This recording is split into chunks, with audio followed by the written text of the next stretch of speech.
Naglabas ng memorandum ang National Disaster Risk Reduction and Management Council kaugnay sa nakatakdang paglulunsad ng dalawang rocket ng China.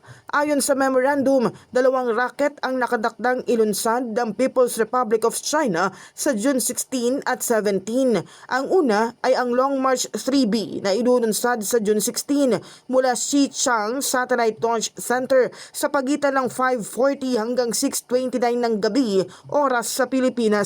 Ayon sa Philippine Space Agency, inaasahang babagsak ang ilang bahagi nito sa loob ng Philippine Exclusive Economic Zone, partikular sa 102 nautical miles mula Puerto Princesa, Palawan, 108 nautical miles mula Quezon, Palawan at 33 nautical miles mula sa Rosal Reef. Samantala, ang Long March 12 ay ilulunsad naman sa June 17 sa pagitan ng 10:37 hanggang 11:06 ng umaga. Posibleng bumagsak ang debris nito sa loob ng Philippine Archipelagic Waters, kabilang ang 25 nautical miles mula Puerto Princesa at 19 nautical miles mula sa Tubataha Reef Natural Park. Sa ilalim ng memorandum, inaatasan ang Philippine Coast Guard, BFAR, DILG at DENR NAMRIA na maglabas ng maritime advisories, kabilang ang posibleng restrictions at notice to mariners. Nagpaalalang PhilSA na huwag lalapitan o kunin ang anumang debris na posibleng matagpuan sa dagat o lupa man dahil maaaring may taglay itong mapanganib na kemikal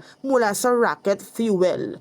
In the heart of changing lives, ako si Brigada Cass Austria ng 105.1 Brigada News FM Manila, the Music and News Authority.